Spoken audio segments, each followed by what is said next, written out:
Los horarios de los rezos se determinan según el sol.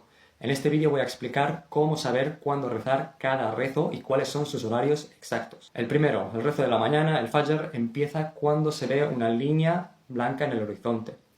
Hay lo que se llama el Fajr mentiroso, que es una especie de luz blanca vertical.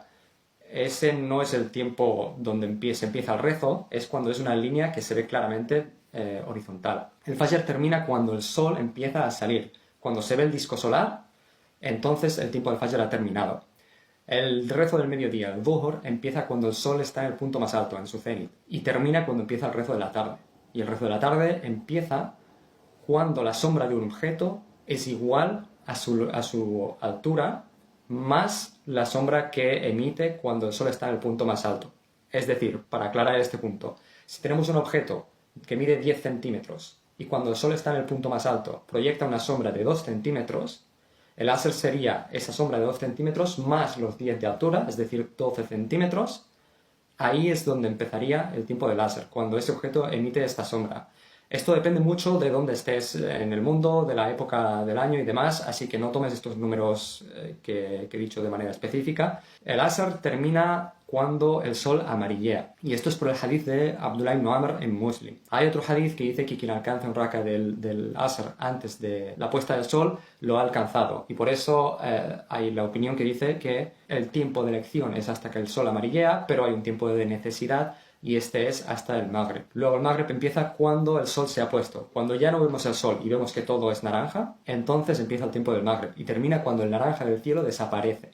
Entonces el tiempo de la noche, el tiempo del rezo de la noche empieza y termina a medianoche, también por el hadith de Abdullah ibn Amr. Y la medianoche es la medianoche islámica.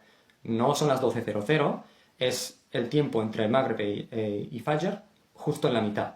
Eso a veces es a las 12 y pico, a veces a las 11 y pico, a veces sí que cae sobre las 12 de la noche, pero depende de la época del año y el lugar. Una vez dicho esto, ¿cuál es la prueba de todo lo que he dicho?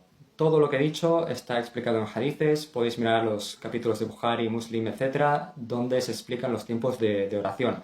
El hadith más relevante es el hadith de Abdullah ibn Amr, que está en Muslim, porque engloba muchas de las cosas que ya he dicho. También decir que hay un montón de diferencias de opinión en esto, así que si alguien piensa de otra manera, esto es perfectamente normal y no pasa nada. Al final todos estamos intentando encontrar la verdad. Yo creo que esta es la postura más correcta, basándonos en los hadices que están atribuidos al profeta y que son claros y específicos. Hay otra gente que prioriza otros hadices que pueden ser más generales o los dichos de los compañeros. Y por último, si no estáis seguros de si vuestra mezquita reza a la hora, podéis verificarlo. Ahora que sabéis cuándo son los tiempos de oración, podéis ir y mirar cuándo reza el Isha mi mezquita y si estáis viendo que el cielo todavía es naranja o no. Es decir, miráis dónde se ha puesto el sol y si no hay naranja y empiezan a rezar el Isha, entonces es la hora correcta. Y si veis que todavía hay naranja en el cielo y están rezando el Isha, están siguiendo un horario que es equivocado.